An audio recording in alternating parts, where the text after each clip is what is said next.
Going to open the Word of the Lord today and continue the series we're looking at with Old Testament characters. We looked at Noah, we looked at Abraham, we've looked at Isaac, and if you are paying attention, you know that we're going through the Bible in the book of Genesis, at least, in chronological order, but also biblical order. And so today, going to be looking at a story from the life of Jacob. Jacob, of course, the son of Isaac, the grandson of Abraham, father of Joseph. Genesis 28:17, but he was also afraid and said, "What an awesome place this is. It is none other than the house of God, the very gateway to heaven." What an awesome place this is. It is none other than the house of God, the very gateway to heaven. I want to preach to you for just a little bit, making His house our house. Making His house our house.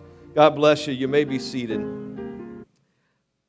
I have traveled at various times through my life and ministry, and sometimes more than others. And one of the downsides of traveling is you have to stay in hotels, and I never sleep well in a hotel, at least not until the fourth or fifth night. And many times I don't stay in a hotel for 4 or 5 nights in a row, which means I just sleep bad the whole time. But there is a commercial back in the day that many of you may be familiar with, that if I tell you the slogan that they use, you could probably tell me which hotel will leave the light on for you. Anybody know what that is? Tom Bodett and Motel 6. I think I've stayed in a Motel 6 once. I didn't really care if they left the light on for me or not. That just wasn't my kind of place. I typically stay in various Marriott or Hilton properties or IHG properties because you get all these points, and then you get free nights. But everybody, if you travel, you end up in a hotel. But the purpose of a hotel is not to be a permanent place of residence. It is a temporary abode. That you're going there for a night or 2 nights or 3 nights, and then you're back to your house or you're on to somewhere else. And it is just a temporary place of residence. A house, on the other hand, is designed and intended to be a permanent residence. And if you are in a hotel, you have to figure out where things are. You have to figure out where you're going to store your clothes and if they have enough drawers or they have enough hanging space. And if you travel with my family, they never have enough hanging space. When you go to conferences or conventions, then you got to have all these dress clothes. You can just never have enough hanging space in a hotel. Actually, even in my house, I don't have enough hanging place in my closet or space. My wife has more than I do. In St. Louis, our house we lived there, she took the entire closet, and I had all of my stuff in the closet in the basement bedroom. Anybody witness anybody? But this house, it's designed to be a permanent residence, and you get familiar with it, and you know where everything is, and you know where the pantry is, and you know where all of the hidden goodies are, and the various things, you just know. If you visit somebody's house, you're careful. You don't know where anything is. You don't treat it the same as you would your house. You show up, and you wait for them to tell you if you can have a drink of water, or if you can get something out of the refrigerator, if you can get this or do that, and you don't know where the bathroom is. And it's a lot of unknown. There is a saying by the Hispanic community Mi casa, su casa. My house is your house. And it's designed to be, hey, whatever's mine is yours. You just make yourself at home. Just act like this is your house and just treat it like your house. And I would tell you that's probably not as prevalent in the Anglo community as it is in the Hispanic community. We're a little more like, this is my house. What are you doing? But I like the my house is your house. And what I would tell you is God's house should be our house. That we should be familiar enough with His house and His place of abode that it's like we belong there as well. And we don't have to wonder where things are and how we should act. And we just know how to act because we're there all the time. Because it is our house. That it's not that we are visiting His house, but hey, this is my house. And that what God is saying in essence is, mi casa, su casa, that my house is your house. Make yourself at home and come often and be there often. Jacob, the person in our story, he is a twin. He is the second born of a set of twins. His brother Esau came out first, but they're not identical twins. They didn't have the same personality. They didn't look the same. They're radically different. Esau was the beloved of his father, and Jacob the beloved of his mother. But even before Jacob was born, his mother already had a word from God about Jacob's life and what it would be. And Isaac didn't have that. But his mother, Jacob's mother, had that, and she knew what he would be like and knew that one day he would be the one who was ruling and that the blessings would come. But Jacob, his name means deceiver or supplanter, one who is trying to take from somebody else, always looking for an angle, always trying to get something for nothing or get the best end of the deal. It's never a win-win for Jacob. It's always a win for him and a lose for somebody else. So when Esau is out hunting in the field and he comes back and he's hungry and he can't wait for the animal that he killed to be cooked, he smells the soup that Jacob has made and says, oh, I need some of that. And Jacob can't just give him soup because he loves his brother. He's like, well, I'll give you some. But you got to give me your birthright. Sneaking and being sneaky, and Esau doesn't value his birthright. That birthright means that you get a second helping of the goods. If there's 2 kids, everything is split in 3, and the oldest, the one with the birthright, gets a double portion of what the youngest gets. And with that birthright comes responsibility to be then the patriarch of the family and to take care of the family. And Jacob says, I want to have all of the goods. I want to be the one in charge. Later, when his father Isaac is blind and is thinking that he is going to die, Jacob and Rebekah, his mother, cheat Esau out of the blessing by pretending to be Esau and pretending to have killed the venison that Isaac was so desirous of. And Jacob is prayed for, and he gets the blessing. But when he does, and he gets this blessing, and his brother Esau finds out about the blessing, then Jacob fears for his life. He knows Esau is a great hunter. Esau is a manly man, and Esau can kill him in a fight. And so he decides, through the encouragement of his mother, to flee back to the land from which they had come.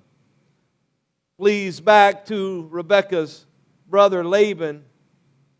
And as he is journeying back to the land of his ancestry, he pauses for the night. He's tired. He lays down to sleep. Puts his head upon a rock to use as a pillow and dozes off. And it is this story that I want to spend the remaining time we have together talking about. It is this story from where I pulled the verse that I read, and I want to tell you this truth, that the house of God is essential to making heaven our home. It is not an option. It is not something that you can take or you can leave, but the house of God is essential to making heaven our home. I'm going to give you 5 reasons why we should go to the house of God from this story of Jacob. The first is this: the house of God is a spiritual place. As Jacob laid down to go to sleep, tired from his journey and needing to rest up for the next day, puts his head on the rock, as I mentioned, and he goes to sleep. And as he sleeps, the Bible says he dreamed of a stairway that reached from the earth all the way to heaven. It's the reason for this ladder that's on the image behind me. It was a stairway, and then other versions of the Bible would say, use it as a ladder that reached from the earth up to heaven. And he saw the angels of God going up and down this ladder. It is a spiritual place when you are in the house of God. There are a lot of things that take place at church: community, friendship. We have fun depending on the occasion. I think we have more fun than you probably do when I tell jokes that nobody laughs at. But it's a place of community and friendship and fun, and it's a place of singing, and it's a place of learning the Word of God, and it's a place of worship. But above all of that, it is a spiritual place. It is a place where we come to interact with the Spirit of God and the presence of God, and even understand that just like you can't see God, there are angels in this room. I don't preach about angels a lot, but the angels of God, the Bible says, encamps around about those who fear Him. And the angels of God are with us. They are ministering spirit to those who are the heirs of salvation. So whatever we need, angels of God are with us. They are accompanying us if we follow Jesus Christ. It is a spiritual place, and we come not just to have community and not just to have friendship and to have a good time, not just to sing songs, not just to learn, but we come because it is a spiritual place. And when Jacob lays down that night, he doesn't understand that he's in a spiritual place, and he gets a dream. Dreams are not of your own making. You don't decide what you dream. If you know how to decide what it is you can dream on a given night, you let me know. I would love to do that. Now, I realize eating certain food is going to trigger certain things. But this, it's not a food dream. It's not a fear dream. It's a dream from God. And God gives him this dream, and in this dream, these angels going up and down the ladder, up and down the stairway. And he recognizes this is a spiritual place. The second thing I would have you know is this: that the house of God is not only a spiritual place, but it is a place where we receive a word from the Lord. It's a place where we can hear from God. It's a place where God can speak to us and tell us what He wants us to do and what He wants us to know, and where God can give us a word of encouragement, or a word of admonition, a word of exhortation, just a word just to know that He is there, He is with us. Genesis 28:13, at the top of the stairway stood the Lord. He said to Jacob in this dream, I am the Lord, the God of your grandfather Abraham, and the God of your father Isaac. The ground you are lying on belongs to you. I am giving it to you and your descendants. Your descendants will be as numerous as the dust of the earth. They will spread out in all directions, to the west and to the east and to the north and to the south. And all the families of the earth will be blessed through you and your descendants. What's more, I am with you, and I will protect you wherever you go. One day, I will bring you back to this land. I will not leave you until I have finished giving you everything I have promised you.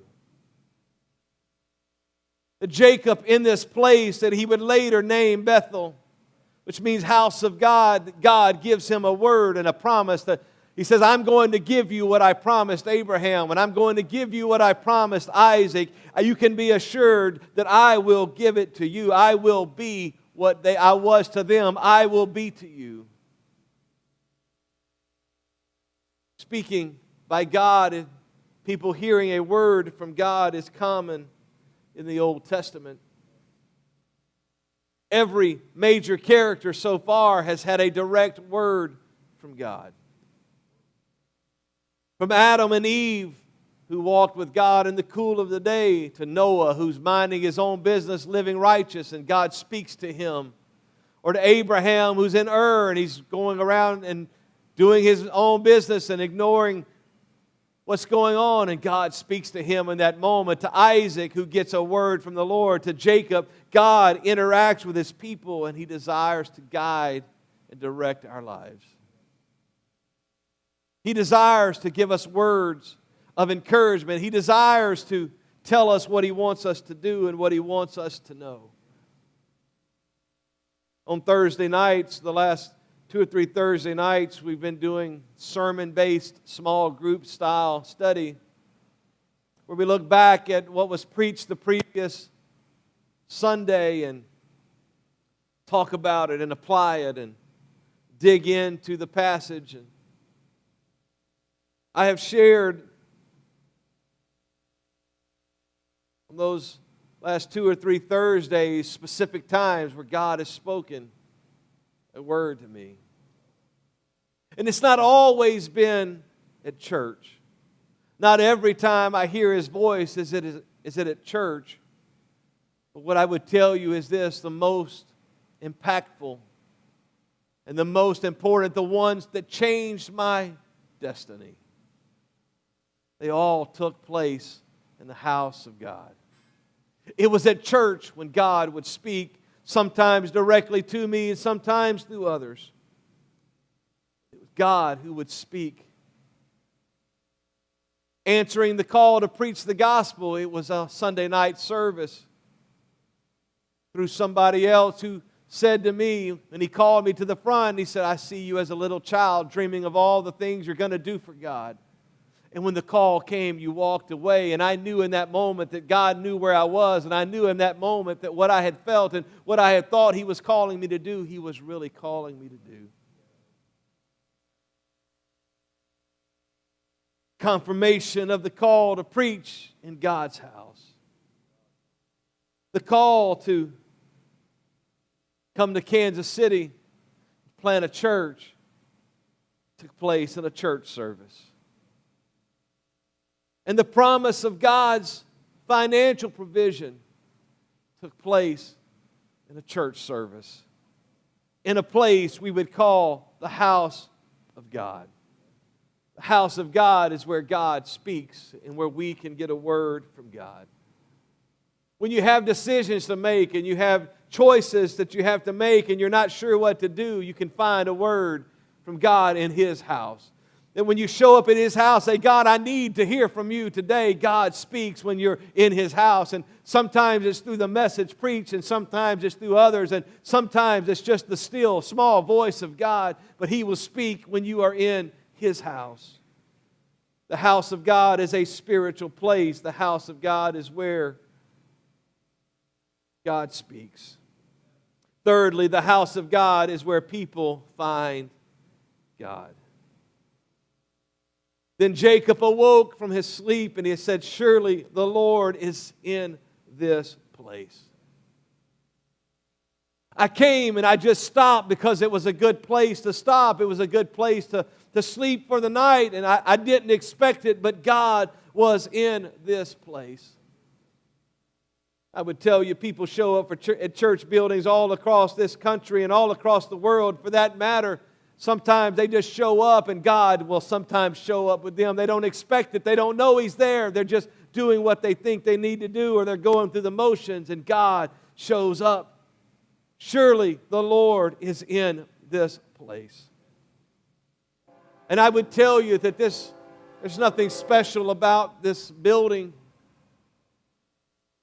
It was a dirty, filthy warehouse. If you want to see pictures, I can show them to you after church of what it looked like before we moved in.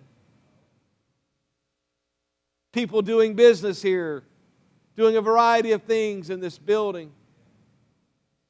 But when God's people came, it became His house. It is a place where people can find God is a place where people who are hungry and they're searching and they're looking for something, they can walk in and they can find the King of Kings and the Lord of Lords. They can find Him here in this place. And I would tell you, He is always home.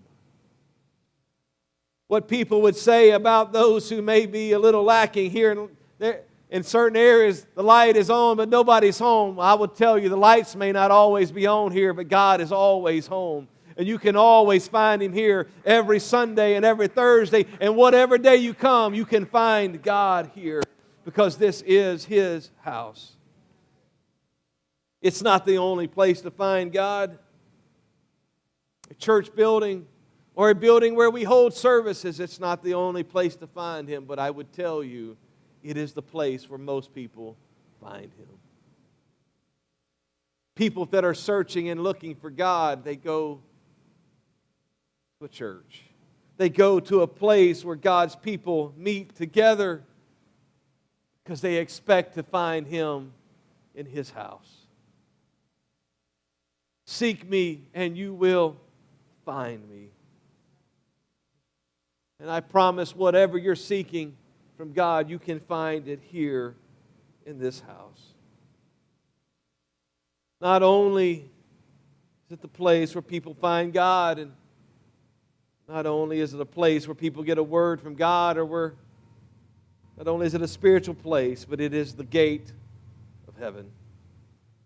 Verse 17, he says, he was afraid, and he said, what an awesome place this is. It is none other than the house of God, the very gateway to heaven.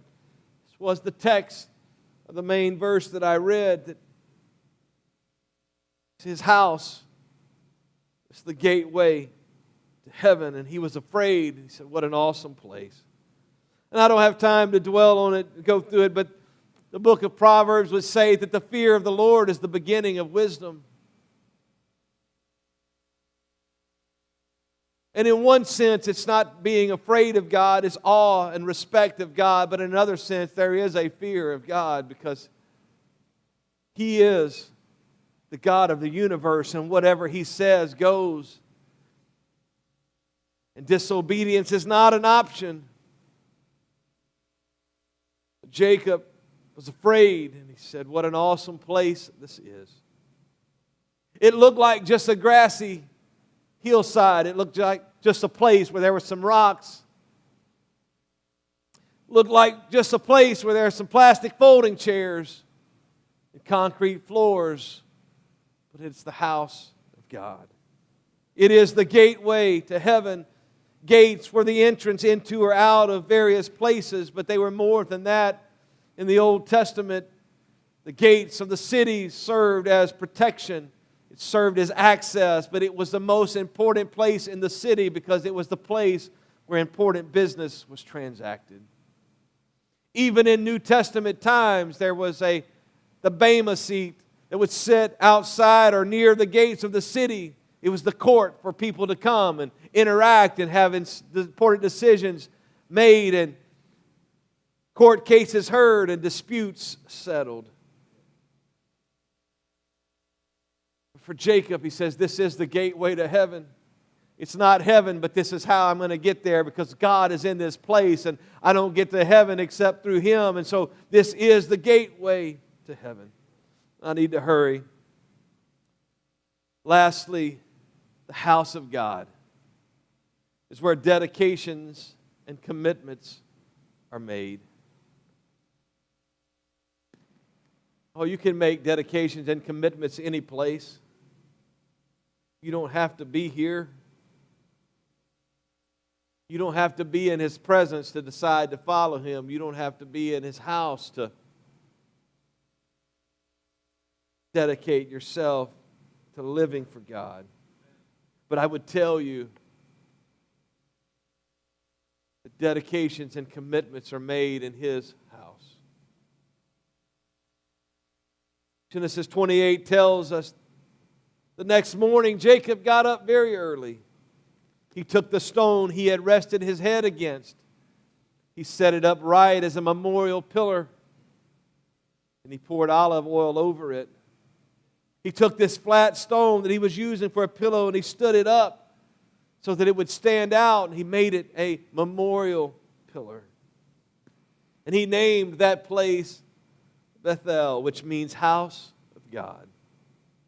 Then Jacob made this vow: if God will indeed be with me and protect me on this journey, and if He will provide me with food and clothing, and if I return safely to my father's home, then the Lord will certainly be my God.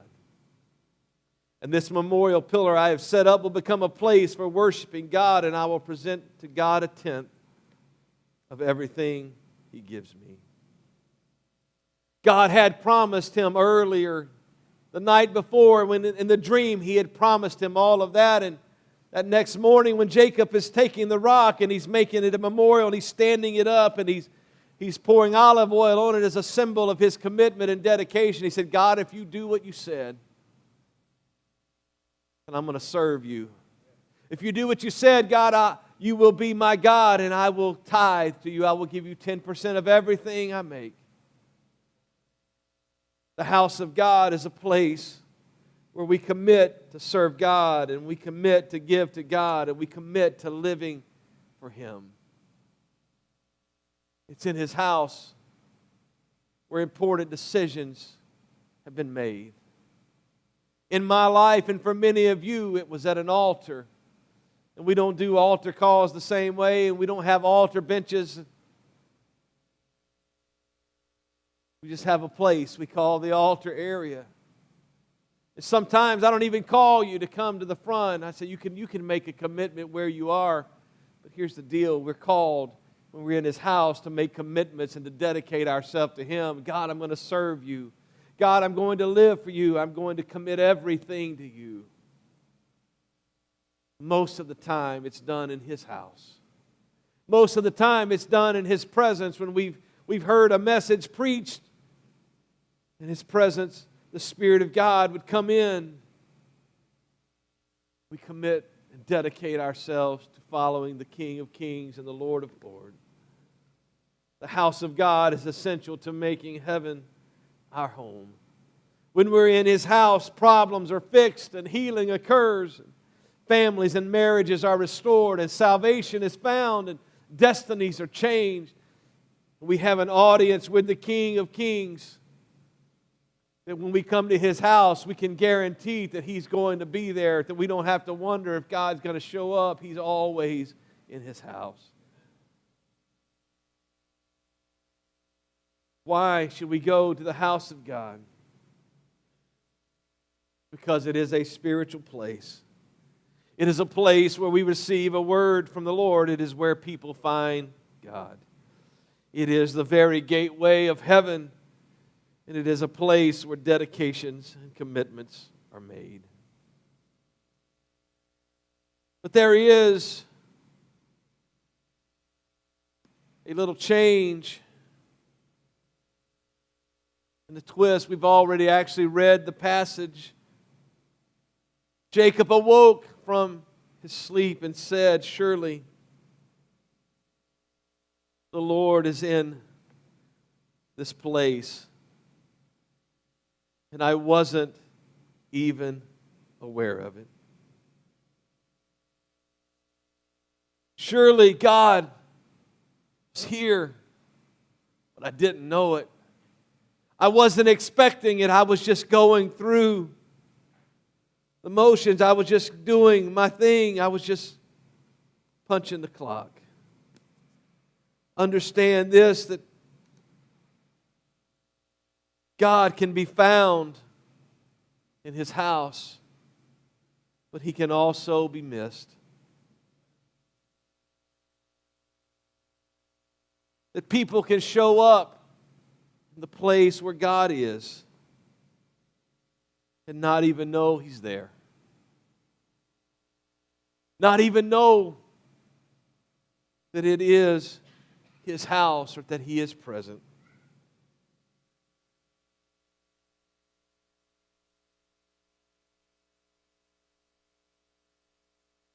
So how is it that we miss God? We miss Him not because He's not here. We miss Him not because He's decided to take a Sunday off. We miss him not because he was too busy doing other things, but we miss him because we can be distracted. We miss him because we can be busy thinking about other things. We miss him because we can be concerned about what else is going on after service or what else is going on in another part of the building. We get distracted. We all have problems and we all have things that weigh on our minds. We all have things to do when this service is over. But I would implore you, don't miss the King of Kings because you're distracted. Don't say as Jacob, this is the house of God, and I wasn't even aware that he was there. We can miss it when we're complacent. We can miss it when we just go through the motions. We're just showing up because it's expected or somebody wants us to.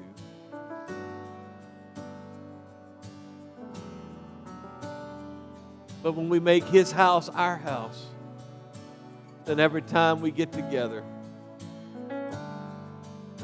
every time we come to this place, God is present.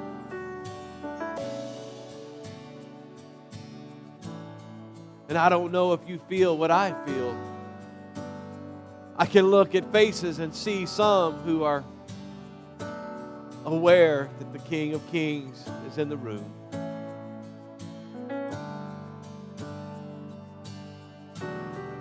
My admonition to you is this: commit to being in God's house at every opportunity.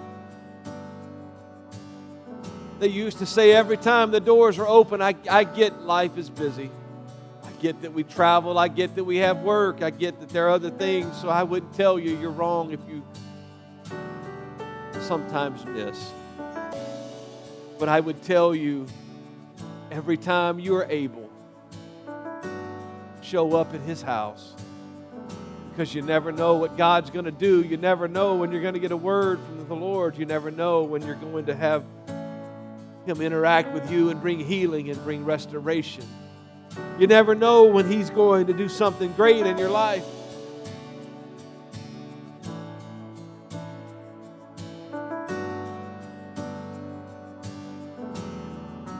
Would you bow your heads?